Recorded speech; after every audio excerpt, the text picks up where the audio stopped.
following is a production of Cary TV, the Town of Cary's government access channel.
Oh, hey, I gotta go. Call this October 22nd meeting of the Cary Town Council to order. And thank you for joining us this evening from your home as we continue to follow the state of emergency orders. We are streaming tonight's meeting virtually. The majority of the council is present here with me tonight.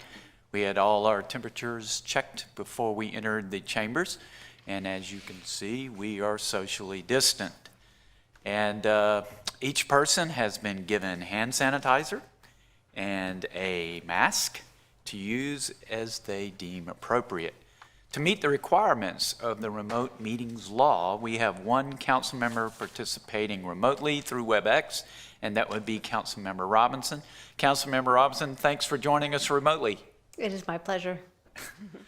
All right. Before we get started, I would like to ask you to stand and join me for the Pledge of Allegiance. I pledge allegiance To the flag of the United States of America and to the republic for which it stands, one nation, under God, indivisible, with liberty and justice for all. First order of business is to adopt the agenda. Is there a motion to adopt the agenda? So moved. There's Second. a motion and a second. Discussion. All right, roll call votes starting with Ms. Robinson. Yes. Mayor Pro Tem France. Aye. Mr. Uraha. Aye. Councilmember Liu. Aye. Mr. Smith. Aye. Councilmember Bush. Aye. I'm affirmative as well, and the motion passes unanimously, and we have adopted the agenda. Our first thing is the recognitions, reports, and presentations section, and I'll recognize our town manager, Mr. Siegel, for this item. Thank you, Mr. Mayor, members of council. I have two quick items before I turn it over to CFO Karen Mills for our monthly financial update. The first is an update on early voting. We remain committed to Wake County's request to use our facilities, the Herbie Young Community Center, for expanded early voting. Our commitment continues as we host not one but two early voting sites. And I'm happy to say that everything appears to be going well, if not with the exception of wait times. I do want to offer a few reminders for those who are choosing to vote in person, whether that's during early voting or on November 3rd. Number one, wear a mask. Number two, please stay at least 6 feet away from others, especially when you're waiting in line. And three, follow any other rules or guidelines posted at your polling place. If you'd rather not vote in person, it's not too late to request a mail-in ballot. Mailing in your ballot is an option available to any registered voter in our state, and you have until October 27th to request a mail-in ballot from your county board of elections. The second item is the Obama's Mayor's Pledge. The second update is about our participation in the Mayor's Pledge on Policing Reform. As a follow-up to our August quarterly meeting, I want to let you know that we have received the following response to Cary's initial 90-day report. Quote, "We are thrilled to see the intentional efforts it is bringing about," end quote. George Hornado of Obama.org. So it appears we're on the right track, and I want to thank everyone who's working on this important project. I'm especially grateful to Assistant Town Manager Dan Alt and Special Projects Director Carrie Harville for their leadership on this initiative. And with that, Mayor, I'll turn it over to Karen for her financial update. Very good.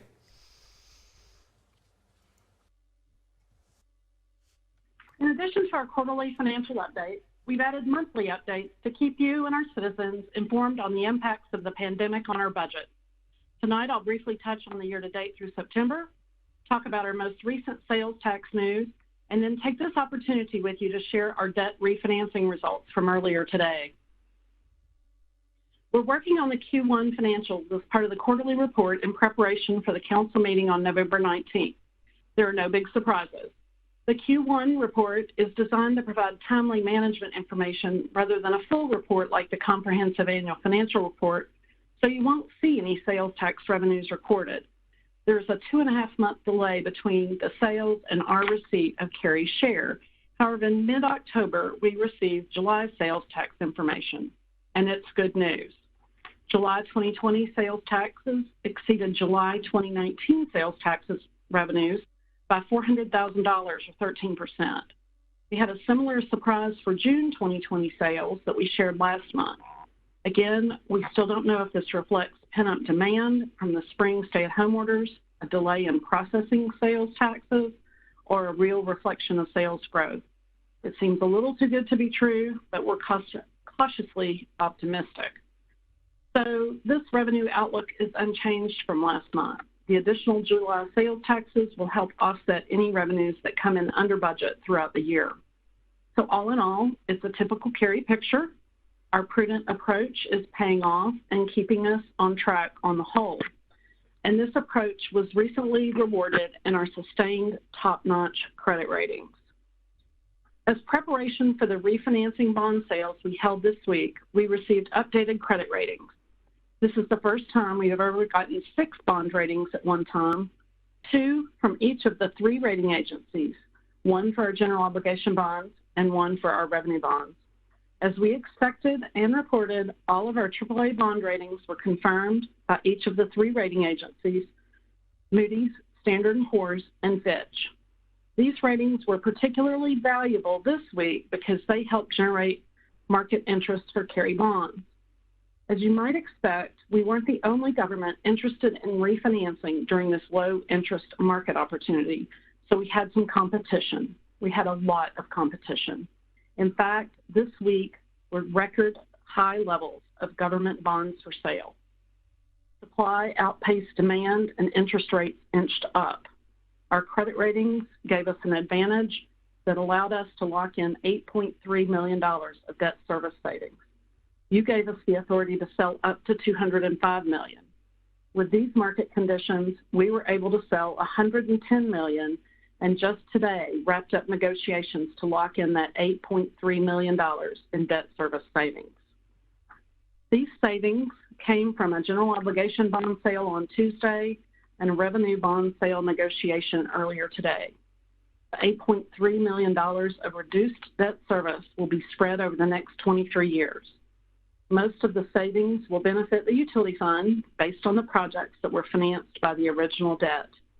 Almost $7.3 million could help us minimize future rate increases for water and sewer service for our citizens and businesses. Another way to look at this $8.3 million stream of savings is to consider what those future total dollar savings are worth in today's dollars. And that number is still sizable. It's $7.2 million. So the lower payments over the next 23 years will generate different savings for each year, but the average is over $380,000 per year and will enjoy almost $575,000 in savings in FY22. As I mentioned, you gave us authority to sell up to $205 million. If favorable markets return, we could move quickly to refinance more of the debt that we weren't able to refinance today. We're extremely pleased with this outcome, particularly in this unusual bond market, and I'm very proud of the excellent work of our financing team led by Deputy Treasurer Mary Beth Huber. It has been intense and demanding work to prepare on a very short time frame, but the sales are exciting, a lot of fun to be a part of, and Mary Beth really makes that special and go very smoothly. So with that, that'll wrap up our news for tonight, and we'll talk about finances again on November 19th at the quarterly. Thank you. Thank you, Ms. Mills. Love hearing from you. You're always talking about saving millions of dollars. So that's always good news. Our next agenda item is Public Speaks Out. The instructions for submitting comments for our Public Speaks Out were attached to the posted agenda. Participants had the opportunity to send comments through email, the 311 online portal, and regular mail. All comments received before noon today were emailed to council, and a printed copy was given to council at tonight's meeting. At this time, I'll open Public Speaks Out and call on our staff to summarize any comments received. Yes, we received one comment. It was from Gladys Logan, who requested council take additional review on the master plan addendum and amendment to the Imagine Carry plan. Thank you. And my understanding is we have no call-in speakers this evening. That's correct. Okay, so I'll close the Public Speaks Out, and we'll move to voting on the consent agenda portion of tonight's meeting. For the benefit of people watching our meeting on TV, I'm going to take a moment to review our consent agenda items.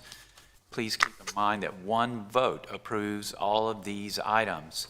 On the consent agenda, we have minutes, Cary-Raleigh agreement regarding future common municipal boundaries, fiscal year 20 transportation development fee reimbursements, Act 10 PRCR master plan addendum and amendment to Imagine Cary community plan, management agreement for Cocoa Amphitheater, disposal of surplus personal property $30,000 or more, adjustment to adopted meeting schedule. Would council members like to pull any of these items for discussion? If not, I would entertain a motion to approve the consent agenda. So moved. There's a motion. A second. And a second. Discussion. Roll call vote. Ms. Robinson? Aye. Mayor Pro Tem France? Aye. Councilmember Yerha? Aye. Councilmember Lou? Aye. Councilmember Smith? Aye. Councilmember Bush? Aye. I'm affirmative as well, and we have approved the consent agenda unanimously. That takes us to our public hearings. The same rules apply for public hearings as applied for Public Speaks Out, with one exception. Speakers now have 5 minutes. The instructions for submitting comments for tonight's public hearing were included in the public hearing notice. Participants had the opportunity to send comments through email, the 311 online portal, and regular mail. All comments received before noon today were emailed out to council, and a printed copy was given to council at tonight's meeting. Our first and only public hearing is 20 REZ02 Chandler Cove rezoning. Assistant Planning Director Deborah Grannon will introduce the item. Council will not take action on this rezoning tonight, but it will be referred to our Planning and Zoning Board for their review and recommendation and returned to us at a future meeting. Ms. Grannon. Thank you, Mayor. Good evening. Good evening, Council. For your consideration is a request to rezone 2 very small parcels of land located in the approved Chandler Grove Development Plan. This property is adjacent to the Hollybrook subdivision. The request is to rezone from resource recreation to residential 12. As you may recall, the Hollybrook neighborhood was annexed into Cary in 2015. It was that year that the neighbors in the Hollybrook subdivision, by requesting through the General Assembly, asked council to annex the entire subdivision. And then in 2016, the town council approved the appropriate zoning for the Hollybrook neighborhood. The 2 small areas proposed for rezoning are highlighted in yellow, and they're part of the original Hollybrook subdivision, which is outlined in red. The subdivision was initially approved and developed under Wake County regulations, with phases of the development plan platted in 1987 and 1992. This map shows the current zoning approved for Hollybrook in 2016. Factors in the LDO and recorded plats for the subdivision were considered when determining the appropriate zoning for the land. Existing residential lots on Brookcross Drive and portions of Hollybrook Drive were zoned residential 8, and the larger lots on Coralberry Circle, along the southern end of Hollybrook Drive were rezoned R20. Open space areas were zoned resource recreation.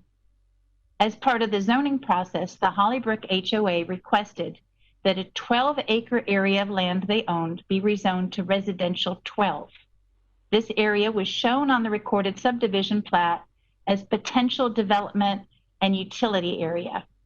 The HOA representatives explained that the property was no longer needed for utility purposes, and they intended to convey that area for future development to assist Hollybrook with covering the costs of installing public water and sewer service within the existing subdivision. The development plan for Chandler Cove, outlined in red, was approved by Cary in 2019 for 24 residential lots. The areas proposed for rezoning total only approximately 0.13 acres in size. Chandler Cove is currently under construction. However, the lots in the road right-of-way still have not been platted. So to summarize, the current zoning is resource recreation. The proposed zoning is residential 12. No zoning conditions are proposed, and this is consistent with the zoning for the approved Chandler Cove development and Hollybrook. And I'd like to zoom in just a bit here to further clarify the request. The Chandler Cove development plan shown in red includes the area zoned R12 and the two small areas currently zoned resource recreation. One reason for the request is that the larger of the two RR areas is located at the rear of one of the subdivision lots outlined in blue. So if rezoned, this will allow the developer to plat a more uniform shaped building envelope for use of the lot. And rezoning this area to R12 will also create sufficient land area to allow that lot to be divided. And that would result in one additional lot within the Chandler Cove development. So that would bring the total number of lots up to 25. And then the smaller area to be rezoned, which is only approximately 0.01 acres, is within right-of-way for the future road extension into Chandler Cove. So typically when subdivisions are approved, the underlying zoning of the land within the new right-of-way is not shown. So this technically doesn't require rezoning, but the applicant chose to include it in their request to create more consistent zoning for the entire area that encompasses the development. And this slide shows you the conditions within the areas zoned resource recreation.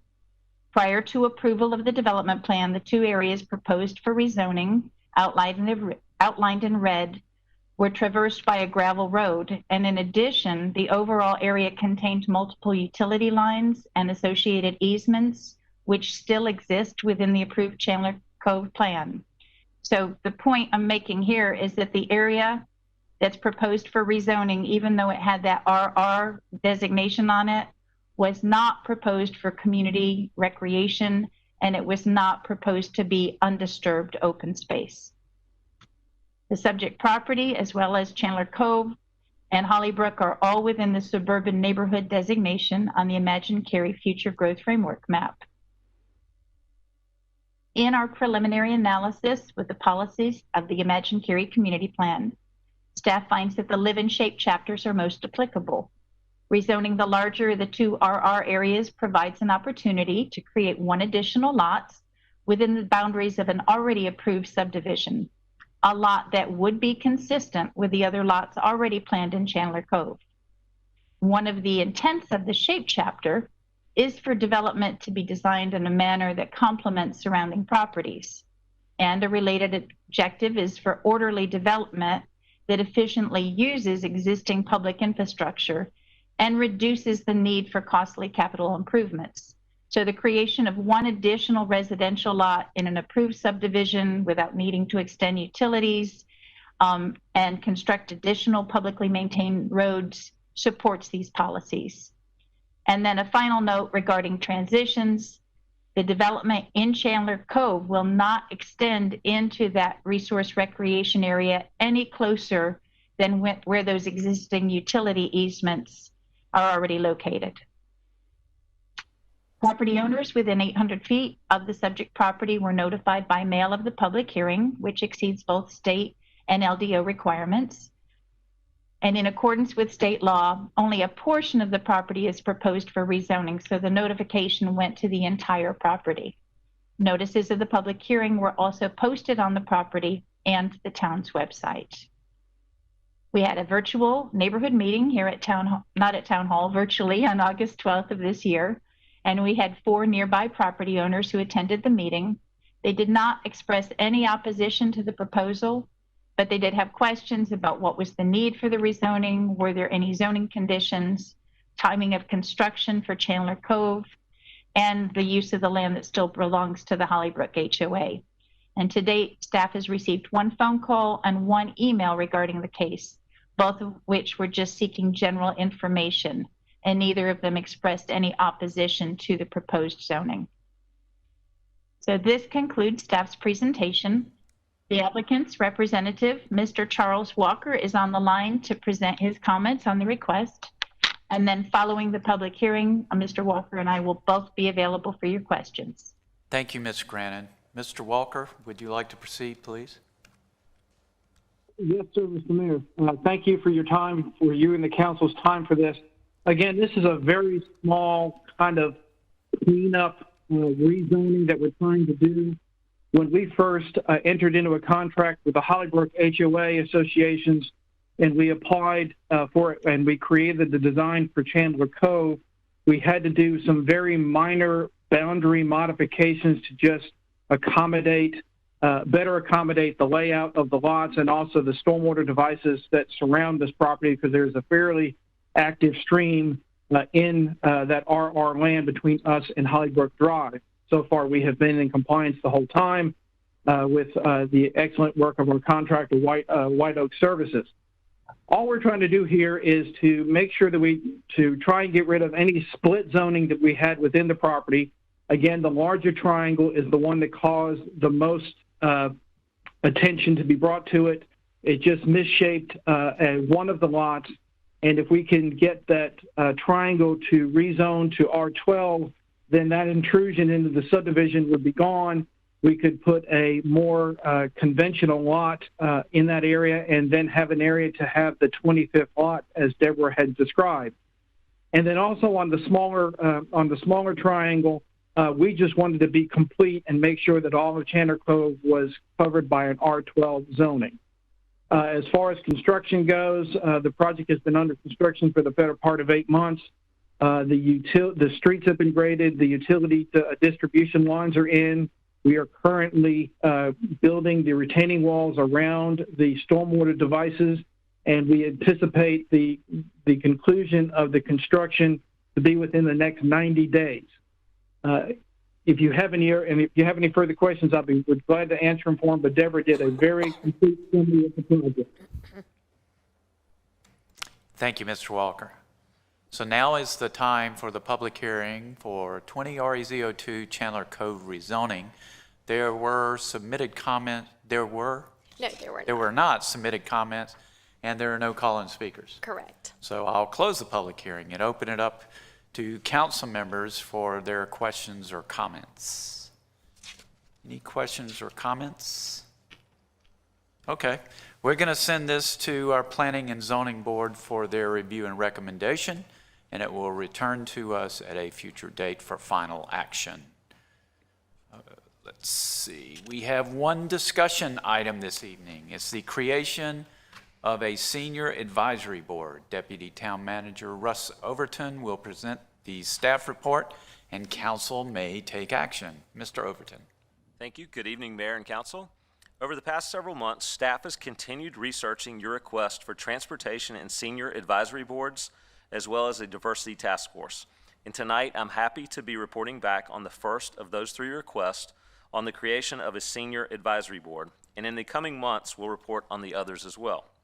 For tonight, and in response to a request from council members Yerha and Liu, staff formed an internal team and has researched the prospects of forming an advisory board to specifically focus on senior services and issues impacting an aging population.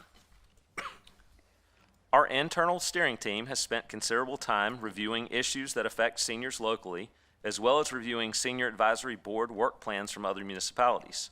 We also look to our very own Imagine Cary Community Plan, which speaks to our aging population, housing, transportation, and recreation needs of seniors. And at the core of many Imagine Cary policies is a charge to keep Cary seniors connected. It was also the conclusion of the 2015 Aging Issues Task Force report, and I'll draw Mr. Urha's attention to the photo, which I believe he'll remember from that task force, and probably remember the pie as well. And finally, we discussed how the pandemic has also highlighted the importance of social interactions. So our internal team concluded that having a senior advisory board could create a more inclusive and connected environment to support senior services in Cary and offer a more formal means of collaboration with staff, as well as a way to give advice to the town council. There are many areas to learn about senior services, and discussion amongst our internal staff team focused on utilizing a senior advisory board like a think tank for reviewing and learning about senior services in Cary. And therefore, we are proposing that the new advisory board initially focus their scope of work on 6 key areas, including housing, transportation and mobility, communications and community connections, health and wellness, safety and security, and emerging issues. These focus areas are recommendations that can certainly change at the discretion of council. In housing, we could learn about senior housing needs and public support for senior housing programs, projects, and policy recommendations. And in the area of transportation and mobility, this board might collaborate with staff to develop a vision and action plan for senior transportation needs. And we recommend coordinating this effort with the potential Transportation Advisory Board. Again, you'll be hearing more about this proposed board in an upcoming meeting. In the focus area of communications and community connections, this board could emphasize and strengthen the importance of connections and how they relate to policies for seniors. We could explore learning opportunities in cross-collaboration with the ISAB as well as the Parks and Rec Advisory Board. This board could help us assess Cary's facilities and gain insights from senior perspectives. And members might serve as ambassadors to help educate the community on social platforms, community and neighborhood meetings, or public meetings, and work to dispel any stereotypes about aging through education and awareness activities. In the focus area of health and wellness, this board might help us research current communications and partnerships with local, state, and national groups and government agencies concerning senior citizens. They could further utilize partnerships with the Triangle J Council of Governments and their area agency on aging, as well as the Wake and Chatham County Health and Human Services Departments as resource partners, and learn about what's going on in the area, as well as give input on recreational programming for Cary's senior population.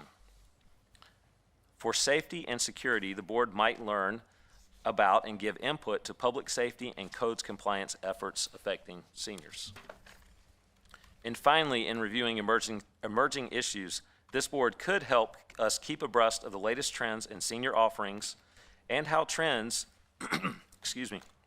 can apply to our community. We could also review and discuss new census data and best practices of Cary's senior programming efforts. Our team proposes that the initial staff liaisons for this new board be Chris Carmichael and Brett Moraes. You all know Chris, and she would bring her wealth of experience from the Parks Department. Much of it includes working with you all, as well as her perspective as a Cary citizen.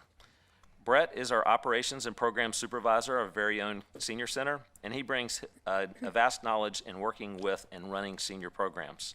Together, they have an ideal skill set to help work with this new board, and I know they're both very excited about this opportunity and wish they could have been here tonight in front of you.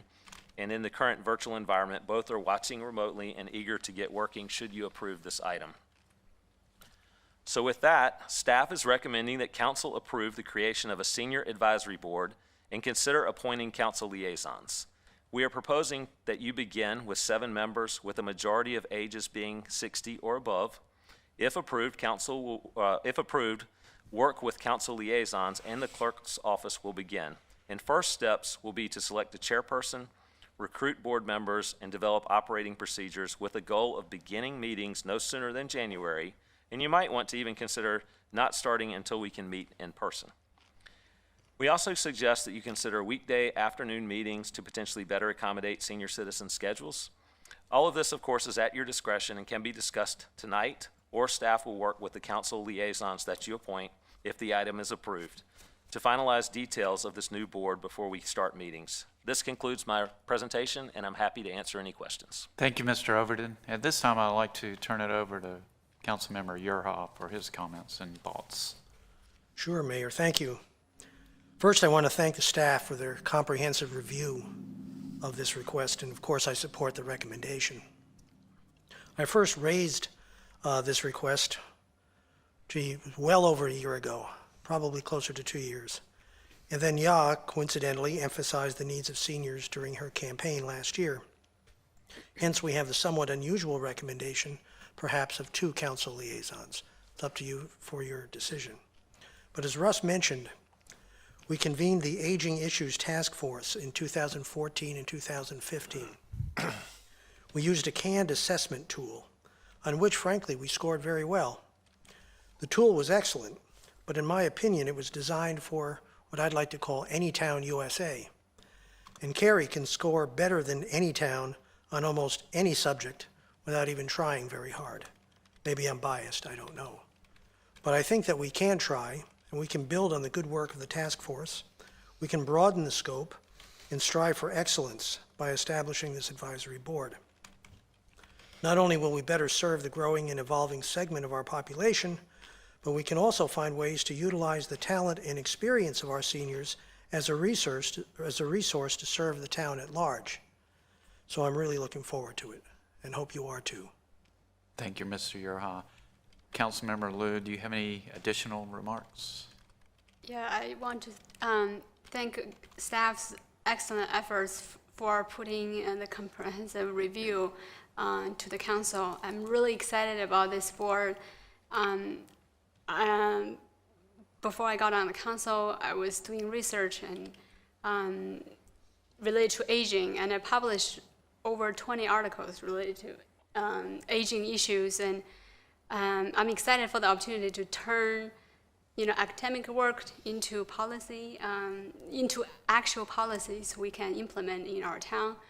I think, as Sean previously mentioned to us, that one reason why Cary continues to grow old and have more and more seniors is because once people move into Cary and they don't leave, right?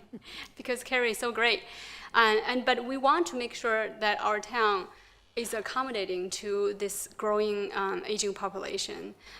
It affects how we think about recreational programming. It affects how we think about the sports and the type of sports activities that we can provide to our seniors, and how the parks are structured. I talked to some seniors during my campaign. I went to the senior center a few times, and our senior programs are just so popular, and it's actually getting a little bit small. I don't know if, I know Cary is fortunate to have one senior center, and many municipalities don't even have senior centers. But I mean, maybe we can think about bigger picture. I mean, do we need another senior center? We are thinking bold, but definitely some seniors, and they express the desires, to improve the senior center and add additional space. And one senior actually mentioned to me, the current senior that we have, there's a dance room, the ballroom, but the floor is not very friendly for seniors, and things like that. And I think there's a lot we can do, that we can get a lot of input from our seniors. And I'm excited that this board, once it's created, we have this opportunity to interact with more seniors, not just seniors. I really appreciate Russ' comment that we are not just limiting the age to 65 and above. The majority of the senior board members would be seniors. That makes sense, but we want input from younger folks who have experiences working in nursing homes or assisted living facilities, or who have worked in the health industry, and they will bring their expertise to this board. And once we identify a chair, and we can see the number of board members who would be appropriate to serve on this board. Look forward to comments and input from other council members. Thank you, Councilmember Liu. Other comments from council members? I like the recommendation for the weekday early afternoon meetings. I think that makes a lot of sense. I do also like the possibility of not starting this board till possibly January, or I hate to say later, but when they could actually meet in person. Personal interaction, I think, is key to successful collaboration and working together as a body. I think trying to do this over Zoom, I don't know that we would get the best bang for the buck. I would prefer to have one liaison so that we stay consistent with our other boards and commissions, except for like the EDC. And I think 7 members is a good recommendation to start. If we decide we need more in the future, then we can surely do that. But I think that, keeping it at a reasonable number at 7 ensures that, those that are in the room are heard, and that things just don't keep being repeated over and over. I think they can do better work that way. Thank you, Mayor Pro Tem Franz. Other comments, or are we ready for a motion? This is Jennifer Robinson. Do we need to have some parameters around our motion, for example, indicating how many liaisons will be there and when the start date would be for this? Yeah, I think there's a motion at your desk, a recommended motion, and it has an insert name for liaison, and so you could insert one or more names there. And Mayor, I'll add, we kept the kind of thinking, keep it general. If you want to go into those details, Councilmember Robinson, y'all certainly can as a council. We're also happy to work with the liaison or liaisons to go through those issues also. So Councilmember Robinson, would you like to make that motion? Sure. Before I do, I'll just make a comment that I agree with Mr. France. I do think it's appropriate for us to stay with one liaison for this board to be consistent with all of our other boards. I have a slightly different opinion than he does. I'd rather see this board get started sooner than later, even if it's on Zoom, just because I think that some fellowship is better than no fellowship and some action's better than no action. So I'd rather see it get started. I apologize, I haven't talked to either Ms. Liu or Mr. Yerha to talk to them to see if one of them, if there was only going to be one liaison, if they had agreed among themselves who that person would be. So I don't know if I'm the best person to make a motion on it. May I ask a question? We do have a board that has 3 council liaisons, the Right. EDC. So I don't know how that started. I don't know when the board started, why it has 3. There Does was a anybody have any history? Yeah, there was a formula. We wanted to make sure there were a certain number of council members, certain number of chamber members, certain number of citizens on that board, and that's how that came that way. So it has more council members than citizens, correct? Right. And usually, my understanding is the mayor makes appointments for liaisons. We just open this up, and if it's too complicated, I'll be glad to make an appointment. Would that work for everyone? And I love both of the options here, but I would go with our senior council member and suggest that we appoint Mr. Yerha as liaison. And then, of course, Councilmember Liu, you're welcome to go to each and every meeting and give your input. There's nothing preventing you from that. So if you have a passion and you want to be there, then by all means, I would recommend you be there. Sure, So- sounds good. So does that help, Ms. Robinson? Yes, I'll second your motion. Uh, Oh, you didn't make it as a motion? It sure sounded like a motion. Okay, so I make that in form of a motion, and Councilmember Robinson is the second. I'm looking at our clerk. She's okay with that motion? And you're moving to approve the board and make that Moving appointment? to approve the Senior Advisory Board Perfect. with Mr. Yerha as the council liaison. All right, I have Okay, that. and Ms. Robinson's okay with that second? Yes, second. Discussion from other council members? Okay. Well- I'm sorry. No, a lot of interest in this, it has to do with, our ages, I guess. Yeah. I mean, I want to be forever young. I mean, I like the song and know everything else about it, but No, I think it's time for this, and we have so many other things going on that this makes sure that we have the proper attention in that area. So I'm excited that we're moving forward. I'm actually excited too. I'm interested to see what they come up with. I know for years I've talked at retirement communities, and I've had retired CEOs and retired this and retired that. So much brain power out there that we can tap into, and I'm anxious to see what they're going to come up with. So we have I'm sorry. One more comment. Knowing that the clerk's office is going to be very involved in this new board, it's going to add a lot more responsibility for your office. And so if you need anything from us, you let us know, okay? I will. Thank you. So we have a motion and a second. We've had discussion. We'll do our roll call vote, starting with Ms. Robinson. Aye. Mayor Pro Tem Friend. Aye. Councilmember Yerhoff. Aye. Councilmember Lou. Aye. Councilmember Smith. Aye. Councilmember Bush. Aye. I vote affirmative as well, and we now have a senior advisory board with no one on it yet, but we have one. And we have a liaison. So thanks to everyone for, this is, like Mr. Yerhoff pointed out, this is a long time coming, and there's been a lot of work put into this, and there's a lot more work going to be put into it from the clerk's office. Okay, it's time for us to go into closed session, so I would entertain a motion for us to go into closed session.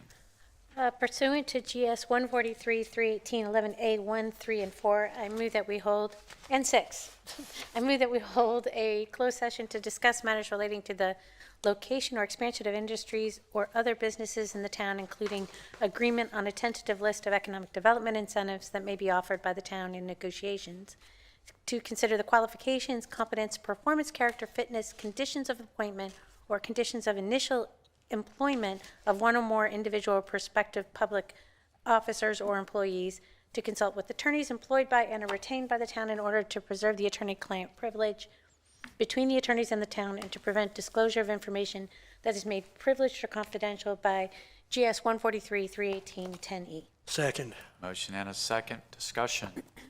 Roll call vote. Ms. Robinson. Aye. Mayor Pro Tem France.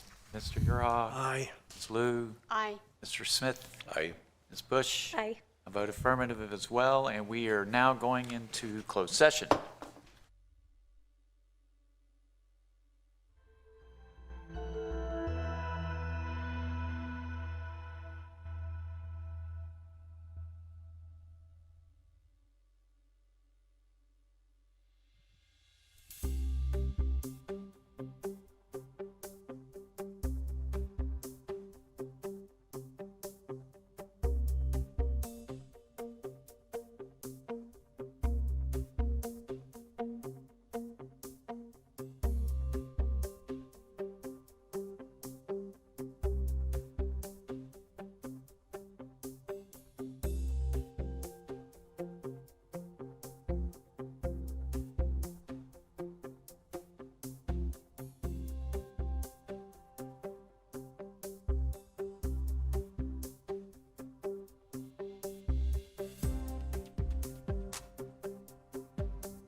reconvene our council meeting. We have no other business for this evening, so I'll declare this meeting adjourned. Thank you.